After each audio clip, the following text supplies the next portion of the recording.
Sir जब भी कोई फ्रेंड या कोई भी आता है हमारे पास, तो वो अपनी प्रॉब्लम्स लेके आता है, तो हमारे पास उसका क्विक सोल्यूशन होता है। उसकी बातों को लेके, उसकी बातों को बेस बना के हम उसका क्विक सोल्यूशन दे देते हैं।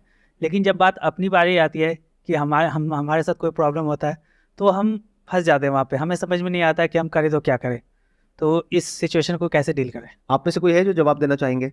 हम सामने वाले को बता रहे तू ये कर ले, तू वो कर ले, पर हम उसकी जगह पर नहीं है। हमारा माइंड तब भी कहीं ना कहीं चल रहा होता है कि ठीक है कोई नहीं। मतलब बहुत ज़्यादा हम उसके तरफ से नहीं सोच पाएंगे, जितना हम अपने लिए कर लेंगे दूसरे के लिए नहीं कर पाएंगे। तो आप ये कहना चाह रहे हैं कि हम सामने वाले को अगर हमारी सलाह गलत भी है तब भी दे देते हैं, हाँ सर, क्योंकि ऐसा उसका होता है। आउटकम कुछ भी हो, हाँ कल को मरा तो वो मरा, हमें कोई फर्क नहीं पड़ता, है ना? मतलब आप ये कहना चाह रहे हैं कि हम गलत सलाह भी दे देते हैं, मतलब ज्यादा सोचते नहीं है उसके आउटकम क्योंकि के बारे हम में, नहीं है ना सर जो भी उसकी मन में जगह। आता है उसको बोल देते हैं बोल देते हैं कि कौन किसी सा का मेरा मान लो कुछ जा बहुत रहा सीरियस अफेयर चल रहा है, अरे छोड़ देना क्या, है, मेरा कौन सा कुछ जा रहा है, ऐसा सोच के। मतलब राइट। ज्यादातर लोग ऐसे ही करते हैं। This is one reason. और बताइए। इमोशंस को हम लोग साइड में नहीं रख पाते हैं, क्योंकि अगर दूसरे को कुछ बताना हो तो उस समय इमोशंस नहीं आते बीच में। हाँ, फॉर एग्जाम्पल आप दोनों कहीं पर जॉब करते हैं, आप और वो इंसान जो आपसे सलाह मांग रहा है, और उसने आकर के कहा कि मेरे को ये प्रॉब्लम आ रही है, मैं जॉब छोड़ दूं क्या? तो आप उसको कहोगे हाँ छोड़ देना, क्या फर्क पड़ता है। लेकिन अगर खुद छोड़ने की बारी आएगी तो तो पहले सोचेंगे कि अगर पैसे नहीं आएंगे तो क्या करेंगे, क्योंकि उससे कनेक्टेड रहता है सारा कुछ। राइट। और उसको क्या बोलेंगे अगर वो कहेगा ये बात कि अगर पैसे नहीं आए तो मैं क्या करूंगा? वो कहेगा तू तो ये कर लेगा, तू वो कर लेगा, तू ये ऐसे ये सोच रहा है। मतलब उसको हम कुछ भी बोल के अपना पीछे छुड़ाएंगे ताकि वो बंदा हमारा सर ना खाए। और हम खुद की जब बारी आएगी तो हम बहुत ही बारीकी से सोचेंगे कि ये करने के क्या प्लस माइनस है और नहीं करने के क्या प्लस माइनस है। तो यहां पर दो फैक्टर्स आ रहे हैं। एक है जब हम किसी और को सलाह देते हैं तो हम ज्यादा सोच समझ करके नहीं देते हैं, कुछ भी बोल देते हैं, सामने वाला भाड़ में जाए, आपको क्या फर्क पड़ता है। That is one. सेकेंड, कि जब आप खुद अपने आप को कोई सलाह देते हैं तो उसमें इमोशंस बीच में आ जाते हैं, जो गलत नहीं है पूरी तरह से, क्योंकि हो सकता है कि जो आप डिसीजन लेने वाले हैं वो लेने में आपको बहुत डर लग रहा है, तो उस डर के पीछे कोई एक्चुअल रीजन है कि अगर वो डिसीजन आपने लिया, फॉर एग्जांपल जॉब छोड़ देगा, तो एक्चुअल में आपको नहीं पता कि अगले महीने आप अपने बच्चों की स्कूल की फीस कैसे दोगे, या क्रेडिट कार्ड्स के बिल इतने बढ़ चुके हैं वो कैसे दोगे। तो वो कोई हवा में नहीं है डर, किसी भूत प्रेत से आप नहीं डर रहे हो, रियल प्रॉब्लम है जिससे डर रहे हो। तो करना क्या चाहिए, चाहे किसी और को सलाह दो, चाहे खुद अपने आप को सलाह दो, आराम से ठंडे दिमाग से बैठ करके एक प्रॉब्लम का सॉल्यूशन निकालना चाहिए। मतलब मैं ये नहीं कह रहा कि उसको गलत सलाह दो और खुद को सही सलाह दो, नहीं, हमेशा सही सलाह दो।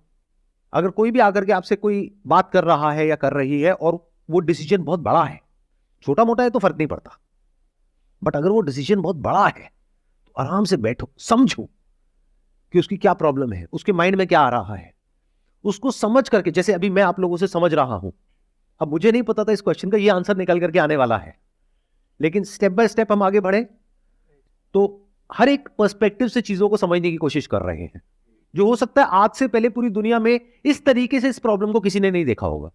राइट। आप जाकर के किसी और से पूछोगे, कोई और है यहां पर बैठा हुआ है, वो क्या कहेगा, अच्छा ये होता है, तो ठीक है। इसके पीछे जो रीजन है वो ये है कि आप जब किसी और को सलाह देते हो तो आप डिटैच होकर के देते हो, उसमें आपके इमोशंस बीच में नहीं आते हैं, तो आप सही सलाह देते हो।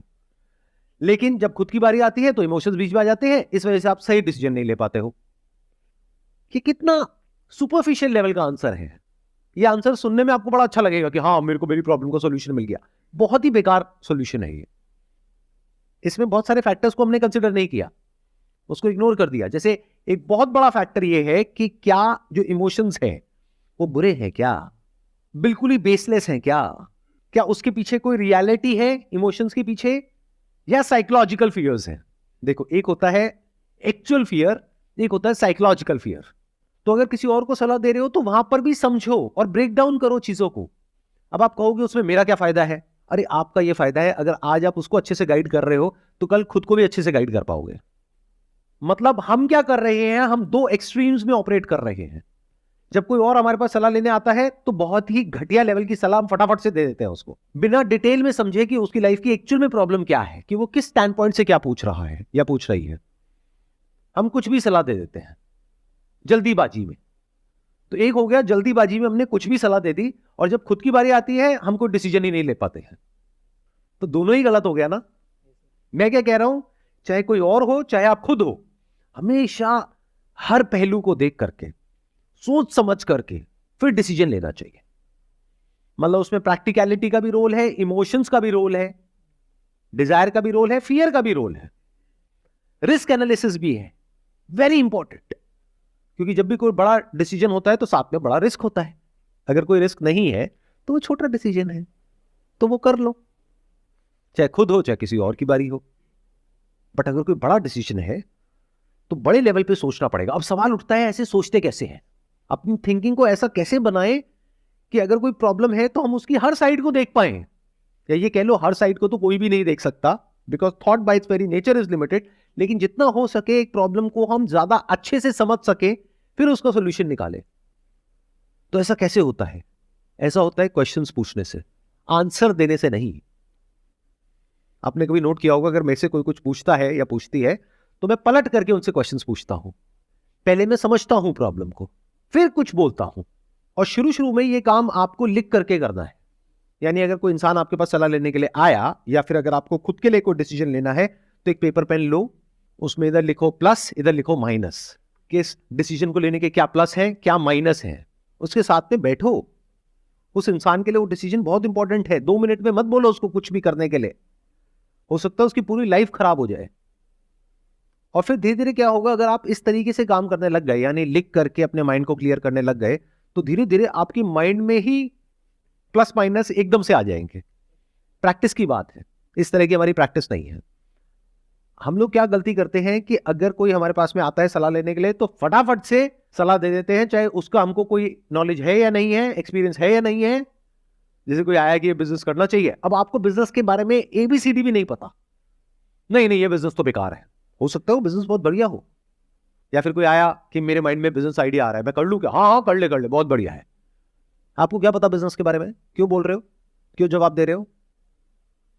उसको बोलो भाई एक काम कर, मेरे कॉन्टैक्ट में ये है, या तेरे कॉन्टैक्ट में ये है, इनको बिजनेस के बारे में पता है, चल हम दोनों मिल करके उनके पास चलते हैं, और पहले हम इस बिजनेस प्लान को जो तेरे माइंड में है लिख करके इसके प्लस माइनस निकालते हैं अपने स्टैंड पॉइंट से, फिर उनके स्टैंड पॉइंट से समझेंगे, फिर डिसीजन लेंगे कि करना चाहिए नहीं करना चाहिए, करना चाहिए तो कितना पैसा लगाना चाहिए।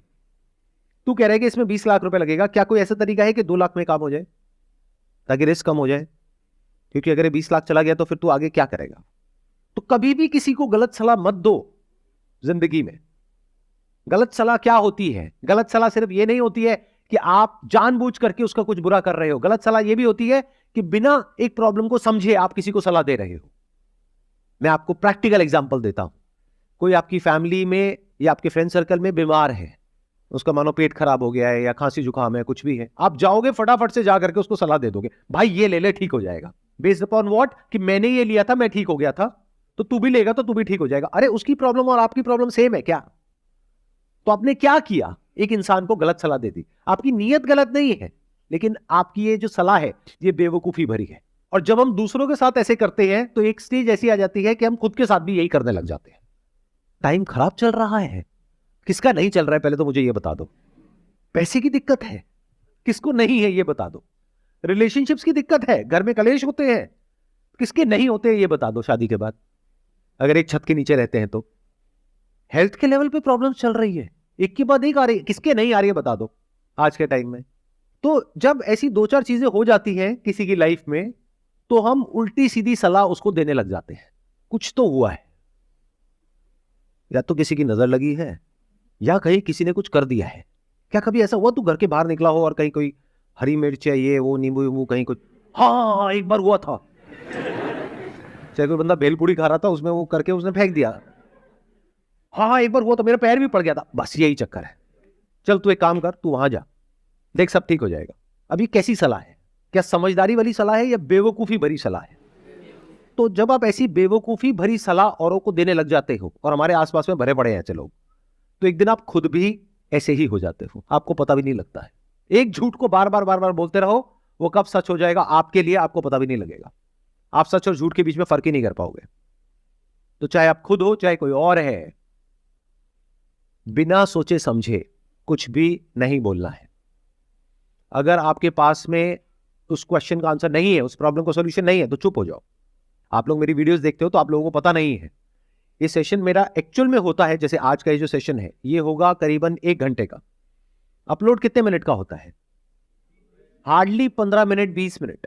क्यों? क्योंकि बहुत सारे क्वेश्चन ऐसे होते हैं जहां पर मैं दूर से ही हाथ जोड़ देता हूं, मैं कहता हूं भाई ये मेरी फील्ड से रिलेटेड नहीं है, मेरे पास में इस क्वेश्चन का कोई जवाब नहीं है। ये नहीं कि कोई भी कुछ भी पूछ रहा है और मैं बकवास करता चला जा रहा हूं। अगर मेरे पास में जेन्युइन उसका कोई आंसर होता है तो मैं देता हूं, और अगर नहीं होता है तो नमस्ते कर देता हूं दूर से ही।